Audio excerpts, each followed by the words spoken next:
ایک گزارش کر دوں کہ یقیناً 8 فروری کو جو ہم احتجاج کر رہے تھے اس کا بنیادی مقصد تھا کہ شیخوپورہ کے عوام کے مینڈیٹ کو چرایا گیا جی اس کا یقیناً مقصد تھا کہ خیبر پختونخوا میں پولنگ اسٹیشنوں کی دیواروں پہ چڑھ کے قبضہ کر لیا گیا۔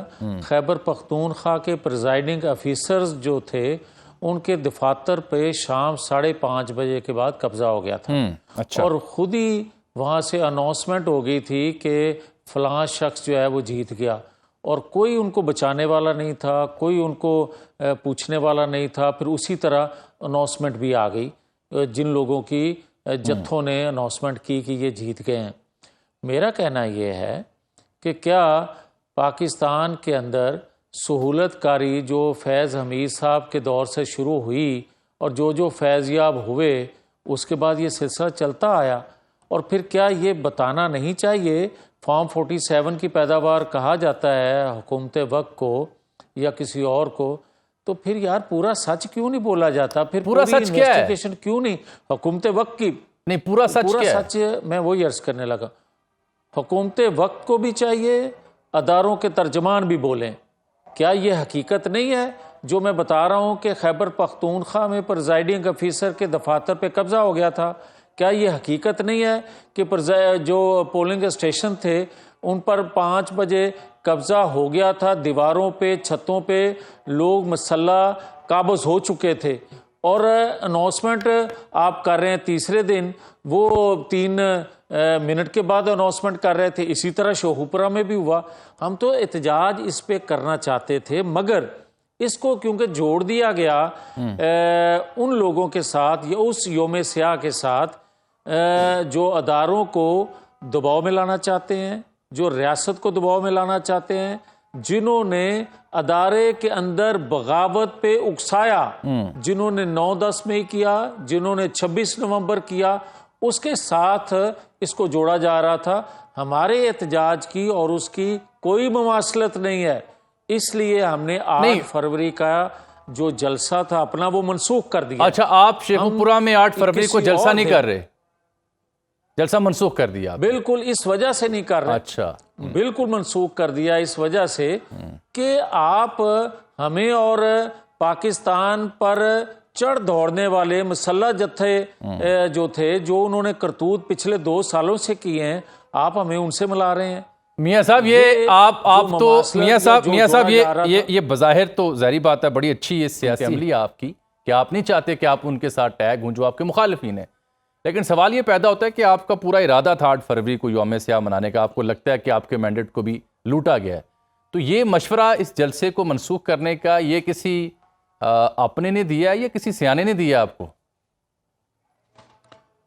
نہیں، سیانے سے زیادہ آپ لوگوں نے مجھے سیانہ کیا ہے۔ اچھا، اس کی وجہ یہ ہے کہ میں تو یار ایک پوری میری زندگی جتنی سیاسی ہے، میں ایک جدوجہد پرامن طریقے سے کرنے والا بندہ ہوں۔ میں مسلح جتھے لے کے یا مسلح ہو کے اپنا حق لینے والا بھی نہیں ہوں، میں تو دلیل سے بات کرنے والا ہوں۔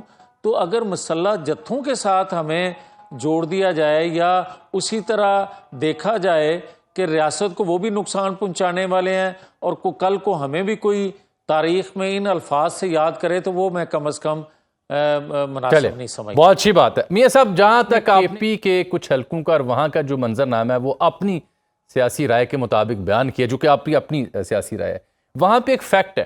فیکٹ یہ کہ ابھی ریسنٹلی عمران خان صاحب نے علی امین گنڈا پور کو یہ کہا ہے کہ وہ 9 حلقے صوبائی اور قومی کے جو پشاور اور گرد و نواح کے ہیں وہ کھولیں۔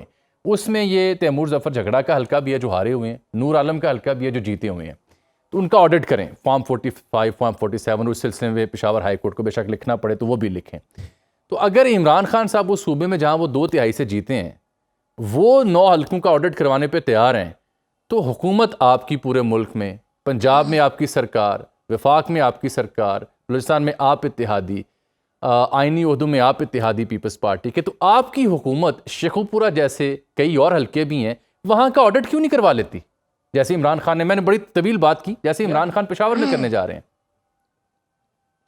جامی صاحب، مجھے یہ گزارش کرنا ہے آپ سے کہ آپ جس شخص کو کوٹ کر رہے ہیں کیا وہ پاکستان کا آئین قانون نہیں مانتا؟ وہ اتنا لاڈلا ہے کہ پاکستان کے اندر بھی جو وہ کہے اس کو سنا جائے، اور جو دنیا میں وہ بات کرے، دنیا بھی اور وہ ممالک جو پاکستان کو عدم استحکام کا شکار دیکھنا چاہتے ہیں وہ اس کی بات کریں۔ مجھے آپ یہ بتائیں کہ 2014 میں بھی اس نے یہی بات کی تھی کہ ان 4 حلقوں کو کھول لیا جائے۔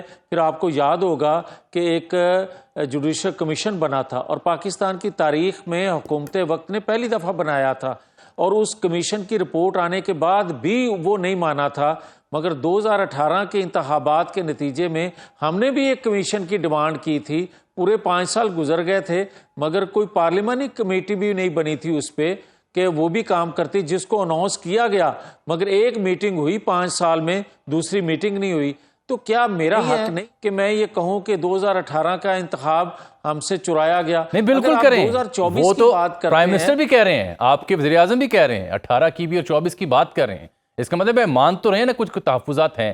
لیکن میرا سوال یہ ہے کہ اگر وہ اپنے صوبے میں کچھ حلقے کھلوا سکتے ہیں یا ان کا آڈٹ کروا سکتے ہیں تو حکومت آپ کی ہے، آپ شیخو پورہ کے حلقے کی جانچ پڑتال کیوں نہیں کروا پا رہے؟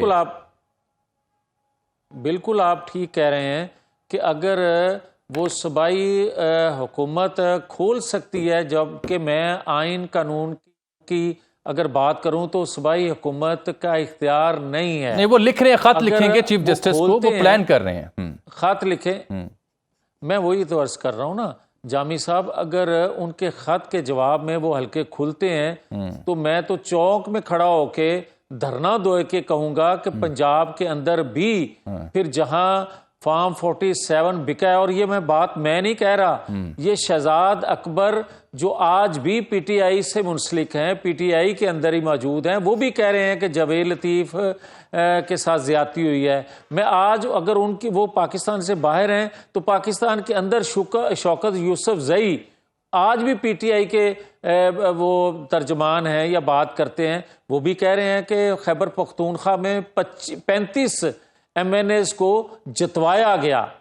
پھر میں کیا یار غلط کہہ رہا ہوں کہ پنجاب میں بھی نہیں، وہ کہتے ہیں کہ ان سے حلف لیا گیا، ان 35 لوگوں سے حلف لیا گیا۔ یہی بات میرے بھائی، تو پنجاب میں بھی تو یہی ہوا ہے نا۔ پنجاب میں بھی بہت سے لوگوں سے جو پیسہ لے کے حلف لے کے ان کو جتوایا گیا، میں بھی تو وہی بات کر رہا ہوں۔ تو میاں صاحب تسی بھی حلف چک لیندے تو انہوں کی مسئلہ سی؟